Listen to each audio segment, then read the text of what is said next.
Dear student class 7, उम्मीद है आप खैरियत से होंगे। आज की वीडियो में class 7 keyboard computer science Oxford syllabus उसका 4th एडिशन जो है इस वक्त जो आप पढ़ रहे हैं उसका चैप्टर नंबर 1 हमने स्टार्ट किया हुआ है, तो उसको आज कंटिन्यू करेंगे। तो आज का जो हमारा लेक्चर होगा वो चैप्टर नंबर 1 का वो होगा जी। ये आपके पास चैप्टर नंबर 1 के कंटेंट आपके पास अवेलेबल हैं। तो हम आज की वीडियो में आर्टिफिशियल इंटेलिजेंस और इससे आगे जितने भी कॉन्सेप्ट हो सके उनको आज की वीडियो में स्टडी करेंगे। तो चलते हैं अपने टॉपिक की तरफ, आर्टिफिशियल इंटेलिजेंस। तो ये आपका पेज नंबर जो है वो बनता है पेज नंबर 5। आप जो है वो पेज नंबर 5 अपनी बुक का जो है वो ओपन कर लें।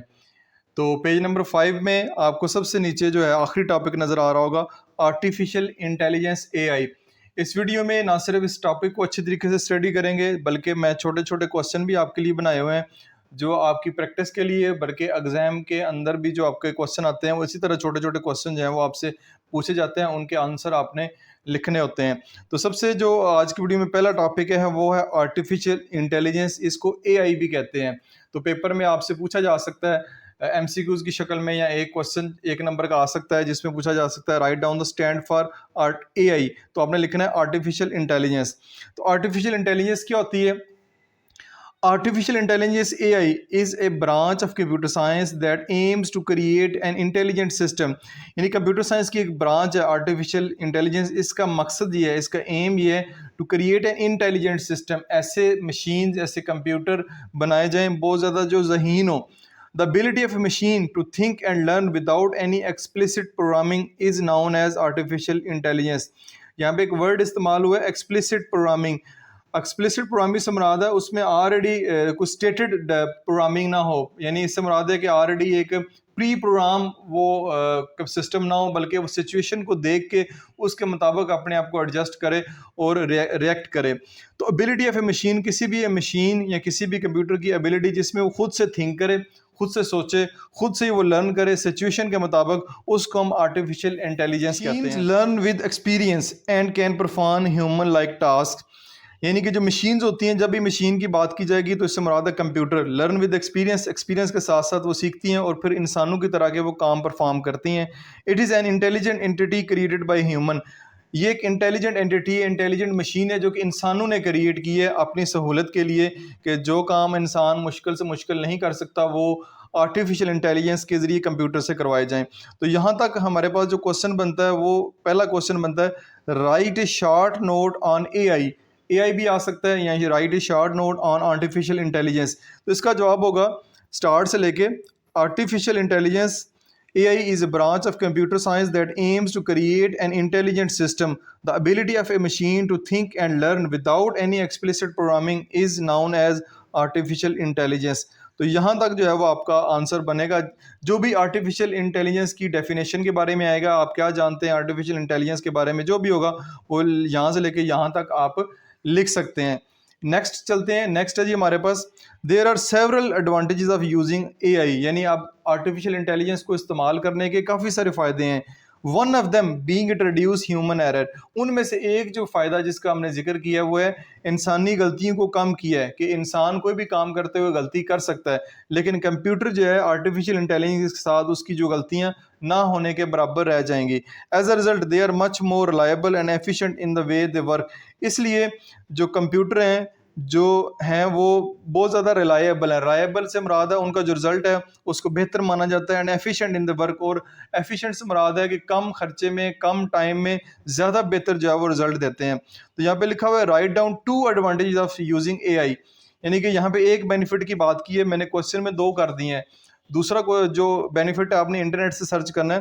क्वेश्चन ये है write down 2 advantages of using artificial intelligence. तो इसका जवाब होगा there are several benefits, there are several advantages of using AI, one of them being it reduce human error. As a result they are much more reliable and efficient in the way they work। यहाँ तक इसका जवाब होगा। एक benefit आपने खुद से internet से सर्च करके लिखना है। इसके ऊपर चलते हैं। नेक्स्ट पेज में आपको यहाँ पे smart automotive driveless car with artificial intelligence. ये जो आपको गाड़ियाँ नज़र आ रही हैं ये विदाउट ड्राइवर हैं, इनमें ड्राइवर नहीं बैठे हुए, आर्टिफिशियल इंटेलिजेंस के ज़रिए ये ड्राइव हो रही हैं, काम कर रही हैं। कैसे हो रही हैं आगे चलते हैं।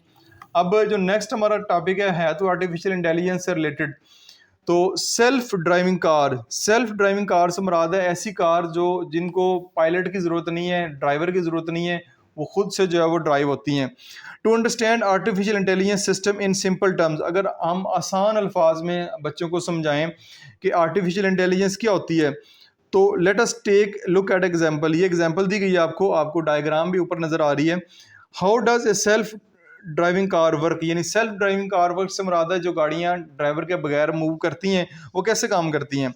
The system is train to understand how a human drives a car, यानी सिस्टम क्या है, इंसान अगर खुद से गाड़ी चलाए तो कैसे चलाता है, ठीक है, क्या क्या जो प्रिकॉशन है, क्या क्या तरीक़ेकार है उसको अख्तियार करता है गाड़ी चलाने के लिए। Self driving car as shown in the figure 1.8, ये फिगर है 1.8, FIG फिग से मुराद है figure 1.8, have an artificial intelligence based system that use past data to learn and then perform the same without human interaction, यानी कि जो past experience है गाड़ियों को चलाएगा, गाड़ियों को एक ड्राइवर कैसे चला सकता है, तो जो ड्राइवर ने काम करना है वो सारे काम जो है उसके अंदर आर्टिफिशियल इंटेलिजेंस का सिस्टम इंस्टॉल है वो करेगा, जो इंसान ने करना है वो सारा करेगा। And then perform the same task without human interaction, यानी पे ह्यूमन इंटरेक्शन यानी इंसानों के बगैर जो है ये गाड़ियां ड्राइव हो रही हैं, इनके अंदर सेंसर लगे हुए हैं, ये रेड लाइट्स को, ट्रैफिक सिग्नल को देखती हैं, सेंसर लगे हुए हैं कि कब मूव करना है, कब मोड जो है वो काटना है, कितने टाइम के बाद जो है ब्रेक अप्लाई करनी है, सारे ये काम है जो सेल्फ ड्राइविंग कार करती हैं। ये आर्टिफिशियल इंटेलिजेंस को समझने के लिए, यानी आर्टिफिशियल इंटेलिजेंस खुद से इन्होंने डिसाइड करना है कि कब इन्होंने ब्रेक लगानी है, कब इन्होंने मोड काटना है, कब ट्रैफिक सिग्नल ऑन है, कब इन्होंने मूव करना है। तो ये जो क्वेश्चन बनेगा यहाँ पे, how and why self driving car is the an example of artificial intelligence, यानी सेल्फ ड्राइविंग कार किस तरह और क्यों एक एग्जाम्पल बनती हैं आर्टिफिशियल इंटेलिजेंस की। तो इसका जो आंसर बनेगा वो आप पूरा ही इसका आंसर लिख लें यहाँ से लेके यहाँ तक। इस क्वेश्चन में दो बातें पूछी गई हैं, हाउ एंड वाई, क्यों और कैसे, तो इसलिए पूरा ही आंसर इसका बनेगा, वो आप पूरा इसको कॉपी पे राइट डाउन कर लें। आगे डिड यू नो, कुछ बेसिक फैक्ट्स हैं, कुछ बेसिक इन्फो हैं, उनको देख लेते हैं। Tesla, being a tech pioneer, has become a leading name in the world of electric self-driving vehicle. Tesla एक नाम है टेक्निकल कंपनी का, पॉयनियर से मुराद है पहली कंपनी बन चुकी है, लीडिंग कंपनी बन चुकी है जो कि सेल्फ ड्राइविंग व्हीकल में उसका एक नाम है, वो काफ़ी सारी जो गाड़ियाँ सेल्फ ड्राइविंग व्हीकल आ रही हैं वो टेस्ला की ही आ रही हैं। The uses of latest artificial intelligence technologies is auto pilot in cars, यानी कार्स के अंदर ऑटो पायलट से मुराद है जिसने गाड़ी को चलाना है ड्राइवर, तो ऑटो पायलट से मुराद है गाड़ी ने खुद से चलना है। Tesla has made use of the customer database for data analytics to predict and gather information about customer requirement and use it to improve the feature of its vehicle, यानी कि टेस्ला ने जो है जो यूज़र एक्सपीरियंस है database है उसको इस्तेमाल करते हुए कि यूज़र जो है वो किस तरह की गाड़ी चाह रहा है, कस्टमर जो है वो किस तरह की गाड़ी चाह रहा है जो ऑटो पायलट हो, उसके एक्सपीरियंस को इस्तेमाल करते हुए उसके मुताबिक जो है गाड़ी को डिज़ाइन किया गया है। The current AI technologies that Tesla is using in its car are based on unsupervised machine learning. Unsupervised से मुराद है उसको किसी सुपरविजन की ज़रूरत नहीं है, गाड़ी खुद से जो है वो ऑटो पायलट ऑटो जो है वो चलेगी। तो ये कुछ बेसिक इन्फॉर्मेशन थी टेस्ला के बारे में, जो कंपनी है गाड़ियाँ सेल्फ ड्राइविंग गाड़ियाँ क्या कहते हैं बनाती है। इसका जो क्वेश्चन आ सकता है वाई, मैं थोड़ा सा दिखा देता हूँ आपको, ये why and how Tesla has become a leading name in self driving vehicle, कैसे और क्यों टेस्ला के एक नाम है सेल्फ ड्राइविंग व्हीकल में। तो उसका जो आंसर है वो यही बनेगा। इस बेसिक इन्फो को शॉर्ट करके लिखा जा सकता है, लेकिन अगर लॉन्ग क्वेश्चन में आएगा जिसके 3 से 4 नंबर होंगे तो आपको ये सारा ही याद करना पड़ेगा। क्यों है? क्योंकि उन्हें कस्टमर रिक्वायरमेंट के मुताबिक जो है वो गाड़ी तैयार की है, जो कस्टमर चाह रहा है उसके मुताबिक वो गाड़ियाँ जो है वो तैयार कर रहे हैं, इसलिए जो है ये ब्रांड एक लीड कर रहा है इसमें। तो ये आपका सेल्फ ड्राइविंग कार वाला कॉन्सेप्ट यहाँ पे मुकम्मल हो गया। आगे चलते हैं। आगे हमारे पास जो नेक्स्ट टॉपिक है वो है 3D प्रिंटिंग। 3D प्रिंटिंग जो है वो आपको अगले पेज पे ये इस तरह ये नज़र आ रही है। ये प्रिंटिंग मशीन जो है वो 3D प्रिंटिंग जो है वो यहाँ पे कर रही है। ये क्या होता है? 3D printing is a process of making 3 dimensional physical solid object from A digital file, यानी कि आपके पास एक डिजिटल फाइल है। 3D printing is a process of making 3 dimensional, ऐसी इमेज क्रिएट करनी है जिसकी जो 3 डायमेंशनल हो, फिजिकल सॉलिड ऑब्जेक्ट यानी एक फिजिकल ऑब्जेक्ट तैयार करना है from A digital file. Computer में एक फाइल पड़ी है, कोई भी आपके पास डायग्राम बनी है उसको फिजिकल सॉलिड फॉर्म में तैयार करना है। तो the creation of A 3D printed object is achieved using additive process, यानी कि 3D का जो प्रिंटिंग का प्रोसेस है वो एडिटेड प्रोसेस से अचीव हुआ है। In an additive process an object is created by laying down successive layer of material, यानी सक्सेसिव लेयर ऑफ मटेरियल। मैं कोशिश करूंगा इसी का डायग्राम भी आपके सामने शो करूं कि सक्सेसिव लेयर ऑफ मटेरियल से क्या मुराद है। Until the object is created, यानी ऑब्जेक्ट एक पूरा जो क्रिएट हो जाता है, जैसे कि प्याज है उसकी एक लेयर है, लेयर आपको काटेंगे तो उसकी लेयर नजर आएंगी, ऐसे ही आपको किसी भी डायग्राम की जो 3D क्रिएट किया जा रहा है उसकी लेयर नजर आएंगी। Each of these layer can be seen as thinly slides cross section of the object, यानी कि अगर प्याज को अगर काटें तो प्याज की सारी लेयर आपको नजर आएंगी। इस तरह इसकी जो लेयर है वो दिखाई जाती हैं एडिटिव प्रोसेस के जरिए। ये होता है 3D प्रिंटिंग। तो आगे हम चलते हैं। एडिटिव प्रोसेस से मुराद है बिल्डिंग एन ऑब्जेक्ट, यानी बिल्ड एन ऑब्जेक्ट, एक ऑब्जेक्ट को उन्होंने तैयार करना है, जो एक तैयार करने का तरीकाकार होता है पूरा उसको फॉलो किया जाएगा, एक एक जो स्लाइस है, एक एक जो प्रोसेस है वो करके दिखाया जाएगा आपको। ठीक है, एडिटिव प्रोसेस से ये मुराद है बिल्ड एन ऑब्जेक्ट। तो आगे चलते हैं। इस साइड पे जो मैंने क्वेश्चन इसके जो लिखे हुए हैं वो क्वेश्चन मैं आपको दिखा देता हूँ। Define 3D printing. अब 3D प्रिंटिंग को अगर डिफाइन करना है तो इसका जो आंसर बनेगा हमारे पास वो बनेगा ये। 3D printing is a process of making 3-dimensional physical solid object from a digital file। ये सवाल का जवाब होगा। उसके बाद अगला जो क्वेश्चन मैंने आपके लिए लिख कर रखा हुआ वो है define additive process in 3D printing. 3D printing के अंदर जो एडिटिव प्रोसेस है उसको आपने डिफाइन करना है, तो उसका जो आंसर बनेगा वो ये बनेगा। The creation of a 3D printed object is achieved using additive process. In an additive process, an object is created by laying down successive layer of material until the object is created. Each of these layer can be seen as a thinly sliced cross section of the object। यहाँ तक इस सवाल का जवाब होगा additive process के ज़रिए कैसे हम 3D प्रिंटिंग जो है वो कर सकते हैं। अब आते हैं इधर। 3D printing is being done using 3D printing device और प्रिंटर। ये आपको प्रिंटिंग डिवाइस नजर आ रही है, अगर डिजिटल करना है तो प्रिंटर के जरिए करेंगे एज शोन इन फिगर 1.9। ये आपको 3D प्रिंटिंग एक मशीन है जो कि आपको एक 3D प्रिंटिंग ऑब्जेक्ट तैयार कर रही है। This printer require special 3D design file to design a particular product, यानी कोई भी प्रोडक्ट अगर वो तैयार करने जा रहे हैं तो उसके लिए स्पेशल 3D डिज़ाइन फाइल चाहिए होंगी जो इस प्रोडक्ट को तैयार करेंगी।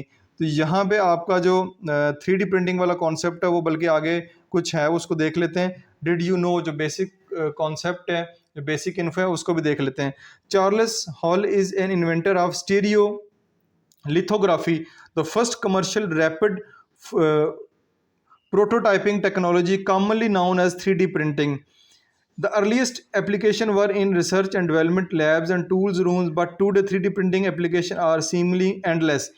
ये जो है स्टीरियो लिथोथेरापी से मुराद है इंडस्ट्रियल 3D प्रिंटिंग प्रोसेस, यानी इंडस्ट्री के अंदर जो 3D प्रिंटिंग का प्रोसेस होता है उसको हम स्टीरियो लिथोग्राफी कहते हैं।